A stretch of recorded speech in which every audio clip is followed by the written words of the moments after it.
a grand architect, basically, is what you have in Christ. And so many Christians do not know how to use their hand. We talk about saving money and economics and all these good things, but truly saving money begins, and ultimately the apex of saving money is production.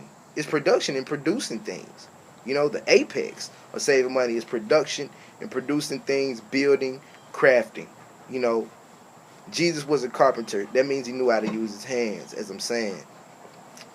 So that should be another great concern of Christians. All Christians should be ready and willing to die for what they believe, understand death, be ready and willing to die for what you speak, for what you believe, okay? And second, we should know how to work with our hands. These are two backwardnesses that we have completely missed already. And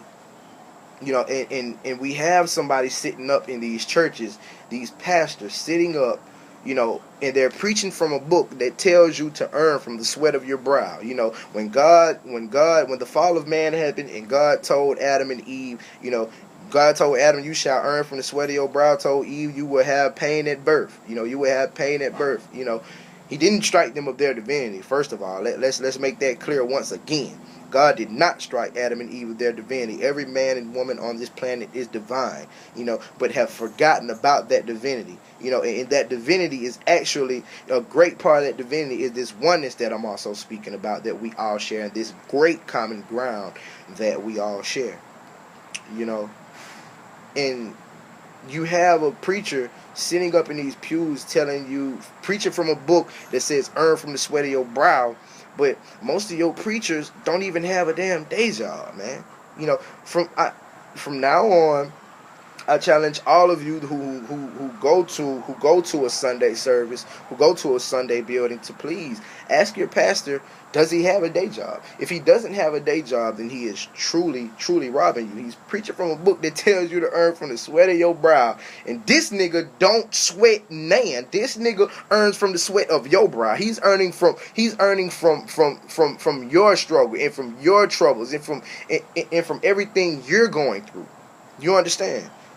Your pastor is earning from the sweat of your brow. The only time that these niggas work is when, and that ain't even work, is on a so-called Sunday when they up there sweating for that check, and they just saying a few, and they reverend hooping hollering up there for that goddamn check.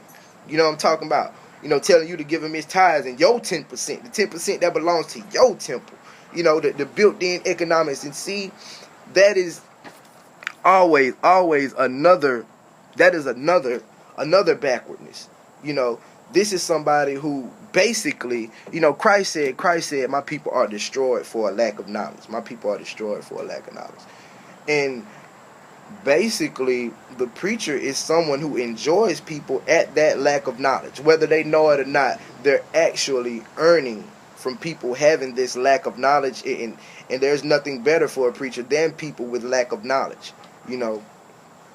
So ultimately, you have someone who's up here carrying out the devil's initiative, whether they know it or not, carrying out Satan's true plan, whether they know it or not. And if you're not truly educating and taking the people higher, and if you're not engaging the challenging questions, then you ain't doing nothing but robbing the people and actually, sitting up here taking these people's money, based on shit that they've been had since they were 6 years old.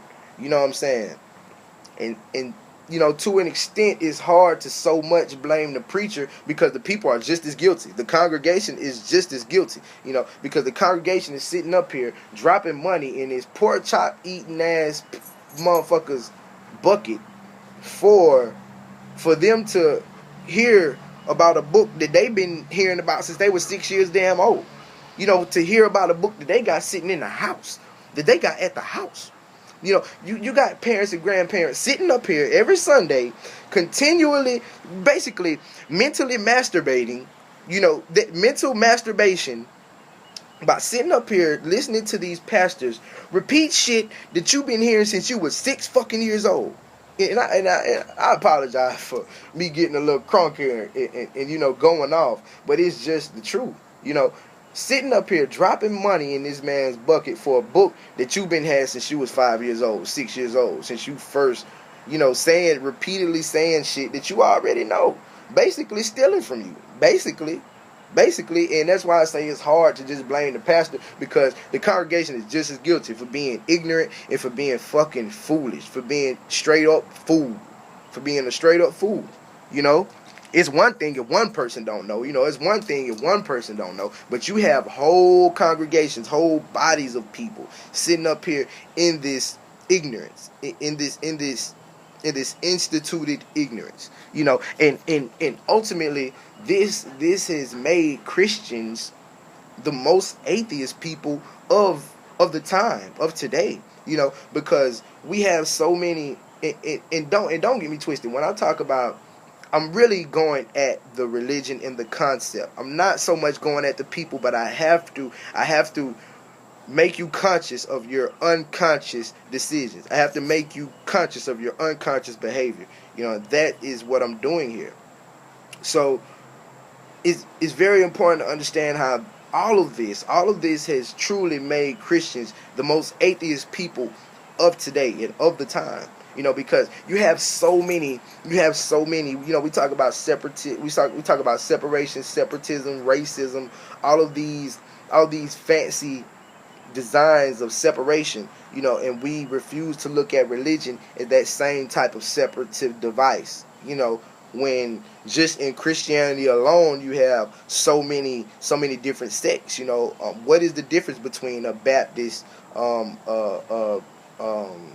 Episcopal, a Methodist, a Presbyterian, Jehovah's Witness, Latter-day Saints, Seventh-day Evangelists, Catholics? All these people have the same book. It's crazy. All these people have the same book with somewhat different interpretations. So we talk about the built-in backwardness and separation, and there you have it right there once again. And Christians are the most atheists, once again, are the most atheists of today, because they simply hate the truth, pretty much. Christians sit and shake their heads at truth. They don't want to hear that. When in actuality, in the Bible explains that truth and God are totally synonymous, are 100% synonymous. God can't lie to you. All right? The Most High cannot lie to you. The Most High is not 99.9% truth. All right? 100% truth. All right? So in order for us to get to God, we must worship in spirit and truth. In the Bible, you can skip past Jesus. It say right there in the Bible, if you want to get to God, you worship in spirit and truth. That means that you deal with the things that you don't like. That means you deal with that. That means you. It ain't about how you feel, basically. You know what I'm saying? You worship in spirit and truth. And Christians have become a people that are most atheists because they don't want to hear the truth. And ultimately, they have become a people who have, they have become a people who are in need of an exorcism. America is a whole place that is in need of an exorcism. An exorcism by execution of truth. By execution of truth. Divine truth.